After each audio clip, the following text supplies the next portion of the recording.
যাতে instant order হয়, 5 KG একটা কন্ট্যাক্ট করবেন, ওরে কালকে ডেলিভারি করবেন।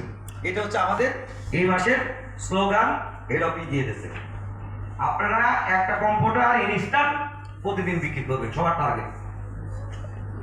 অর্ডার আপনারা কন্ট্যাক্ট আরো 2-3টা করলে করতে পারেন, তাতে লিখে নেন, এটা লিখে নেন যে কম্পিউটার আমাদের কালকে থেকে প্রতিদিন একটা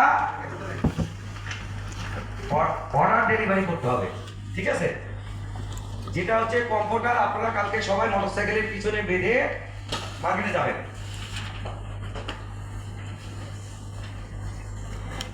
আচ্ছা, এখন দোকানদার বলতেছে যে কম্পিউটার অন্য কম্পিউটার নেব, এমন তো হয় যে আপনাদের রেটটা বেশি হয়ে যাচ্ছে অন্য কোম্পানির সাথে, ঠিক আছে? তাহলে আপনারটা নিল না, আপনি যদি না ভাই আপনার রেটের মাল নেবো না, তখন ওই দোকানে কিন্তু আপনি রিপিট কল দিয়ে আর একটা সুযোগ আমাদের আছে। সেটা হচ্ছে আপনি তখন বলবেন যে ঠিক আছে ভাই, তাহলে একটা কাজ করেন, কম্পিউটার নেওয়ার দরকার নাই, কম্পিউটার না যদি না নেন, আমাদের কম্পিউটার বাদের ভালো আছে, নন সিপিটা নিয়ে আপনি তখন তাকে কল করবেন যে ভাই তাকে কত টাকা রেট বলে পরে আপনার পোশাক। তখন কিন্তু আমাদের নন সিপি প্রোডাক্টটা আছে, তখন কিন্তু নন সিপি আপনারা 60 টাকা লাভ বাড়িয়ে বেচতে পারবেন তার কাছে। তাহলে দোকানদার তখন এগ্রি হবে। যেমন মিনি সাবান ইয়ের কথা বলি, 75 গ্রাম সাবানের কথা বলি, 75 গ্রাম 100 গ্রাম সাবান আপনারা প্লেট নিয়ে কল করবেন, অনেক দোকানদার বলবে।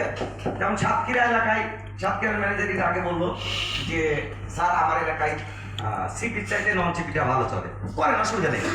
যখন অনেকেই প্লেটের লোভে কিন্তু আপনার সাবান নিবে, আবার অনেকেই বলবে যে না ভাই এত রেটে সাবান নেবো না, প্লেট নেবো না, তখন আপনি ওই দোকানদারকে আবার ফের রিকল দেবেন যে ঠিক আছে ভাই, তাহলে আপনি প্লেটের অফার নিয়েন না, আপনি নন সিপি নেন।